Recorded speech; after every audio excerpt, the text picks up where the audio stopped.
आज का हमारा टॉपिक है force exerted by jet of water on unsymmetrical moving curve plate. इससे पहले हम सिमेट्रिक वाले केस पढ़ चुके हैं जिसमें मूविंग जो प्लेट्स की हम बात कर रहे थे, उसमें flat plate, incline plate, curve plate, symmetric. लेकिन अनसिमेट्रिक की हमने अब तक बात नहीं की थी।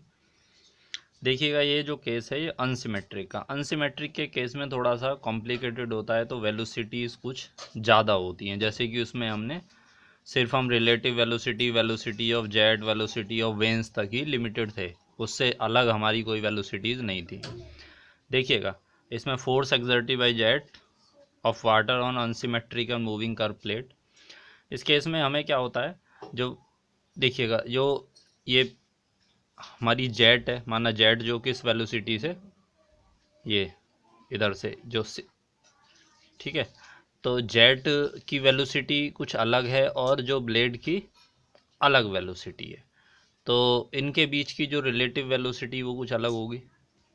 ठीक है, इसको समझते हैं। इसके लिए हमारा इनलेट और आउटलेट का कुछ ट्राइंगल होता है। देखिएगा, ये टेंजेंशियली कुछ v1 वेलोसिटी से ये इस तरह यहाँ से इनलेट हुआ। ठीक है, तो हम यहाँ पर ये इनलेट का वेलोसिटी ट्राइंगल अलग बनाते हैं। ये जो ट्राइंगल होता है ये इनलेट पे जितनी भी वेलोसिटीज़ हैं उन सब को रिप्रेजेंट करता है और उनके एंगल्स को। ठीक है, इसको हम समझते हैं। और इसी तरह ये आउटलेट की जो वेलोसिटीज़ का जो एक ट्राइंगल है वो वेलोसिटीज़ में रिलेशन बताता है, उसको सभी को रिप्रेजेंट करता है और उसके एंगल्स को भी। देखिए, इनलेट में कौन कौन सी वेलोसिटीज़ हैं? v1, vr1, vf1, u1 और vw1। इसी तरह आउटलेट में ये 2 हैं सब, v2, u2, vf2, vr2। ठीक है, कुछ एंगल्स हैं हमारे अल्फ़ा और थीटा, इनलेट के एंगल हैं। आउटलेट के एंगल हैं हमारे फाई और बीटा। इनको थोड़ा सा समझने की ज़रूरत है कि इनका मीनिंग क्या है, v1 क्या है, u1 क्या है। देखिएगा, v जो हमारी वेलोसिटी ऑफ जेट होती है हम सभी लोग जानते हैं, और u हम वेलोसिटी ऑफ प्लेट हम लेते हैं। तो हमारी वही होगी, देखो, v1 हमारी होगी velocity of jet eight inlet, v2 होगी velocity of jet eight outlet. ठीक है, इसी तरह u1 velocity of plate at inlet, u2 velocity of plate at outlet. ठीक है, इसी तरह vr1 vr2 हो गई हमारी रिलेटिव वेलोसिटीज़। ठीक है, इसी तरह vf1 vf2 हमारे कंपोनेंट हो गए वेलोसिटी के परपेंडिकुलर डायरेक्शन में। देखिएगा, ये परपेंडिकुलर डायरेक्शन में जो वेलोसिटीज़ के कंपोनेंट हैं, इनलेट का जो कंपोनेंट है वो vf1 और आउटलेट का जो कंपोनेंट है वो vf2। और इन द डायरेक्शन ऑफ मोशन हमारे दो कंपोनेंट हैं, वे हैं, इनलेट का है vw1 और जो आउटलेट का है vw2। vw1 और vf1 में जो परपेंडिकुलर रिलेशन है, vw2 in the direction of motion और vf2 perpendicular to the direction of motion को रिप्रेजेंट करता है। ठीक है, अब एल्फा बात करते हैं। एल्फा है angle between direction of jet and direction of motion.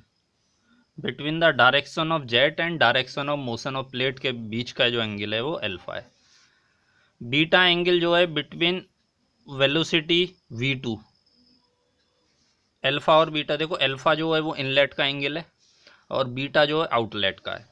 किस किस के बीच के एंगल हैं? बीटा जो है v2 और the direction of motion eight outlet, ये इनलेट का एंगल है एल्फा, और बीटा जो है वो आउटलेट का एंगल है। ठीक है, अब इसके बाद अब हम फाई, थीटा और फाई, देखिए थीटा भी जो इनलेट का है और फाई हमारा आउटलेट का एंगल है। थीटा क्या है? Angle made by relative velocity in the direction of motion. जो रिलेटिव वेलोसिटी का एंगल डायरेक्शन ऑफ मोशन से जो बन रहा है वो हमारा थीटा है। इसी तरह एट इनलेट और इसी तरह आउटलेट पे जो एंगल बनना है, देखिएगा, ये रिलेटिव वेलोसिटी का एंगल डायरेक्शन ऑफ मोशन से जो बन रहा है वो हमारा यहाँ फाई है। ठीक है, इस ट्राइंगल को इसी के हिसाब से हम कंस्ट्रक्ट करते हैं। इसमें एंगल्स जो दिए होते हैं उसी हिसाब से हम इसको कंस्ट्रक्ट करेंगे। ठीक है, बाकी इसको सॉल्व करने के लिए हमें बहुत इजी होता है, बस ट्राइंगल्स के रूल लगा करके उसको कॉस कंपोनेंट, साइन कंपोनेंट क्या होंगे आपस में, वेलोसिटीज़ का हम रिलेशन इसमें निकाल देते हैं। देखिएगा। इससे आगे चलते हैं, इतना हमने पढ़ लिया। अब आगे देखो,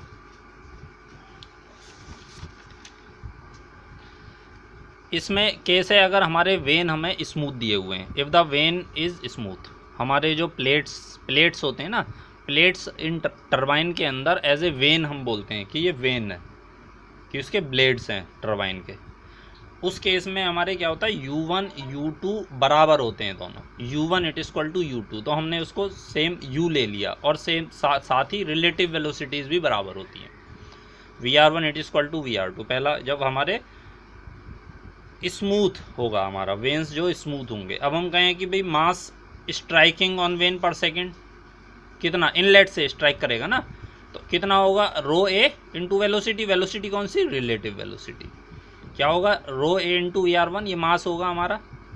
ठीक है, अब हम कहें फोर्स निकालते हैं, जैसे हम पहले भी निकाल लेते हैं, force it is equal to mass into change in velocity हम करते हैं, तो मास हमारा ये हो गया, change in velocity, initial velocity in the direction of motion क्या होगी, देखिएगा यहाँ पर डायरेक्शन ऑफ मोशन में इनिशियल वेलोसिटी कौन सी होगी, देखिएगा ये है रिलेटिव वेलोसिटी, ये कौन सी डायरेक्शन में, ये टेंजेंशियल डायरेक्शन में है, लेकिन ये डायरेक्शन ऑफ मोशन में हमें इस डायरेक्शन में चाहिए, तो हम कहेंगे VR2 cos फाई,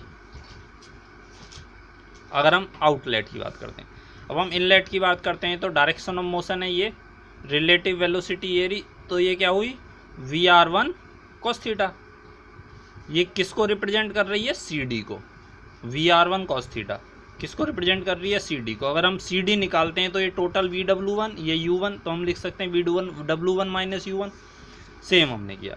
देखिएगा, component of velocity in direction of motion क्या लिखा है, VR1 cos थीटा, यही है ना, VR1 का cos कंपोनेंट CD को रिप्रेजेंट करेगा, CD को हम VW माइनस U1 लिख सकते हैं। इसी तरह ये इनलेट के केस में। अब हम आउटलेट की बात करते हैं, आउटलेट के केस में क्या होगा, देखिएगा VR2 का cos कंपोनेंट ये होगा cos फाई, ये क्या होगा, GH को शो करेगा, डायरेक्शन होगी इधर, तो ये नेगेटिव आएगी, क्योंकि हमारी मोशन की डायरेक्शन ये है, उसके अपोजिट डायरेक्शन में, तो हम साइन कैसा लेंगे, नेगेटिव। देखिएगा अब आगे, ये हमारी देखो GH वैल्यू है, GH क्या है, GH को हम लिख सकते हैं GF प्लस BH।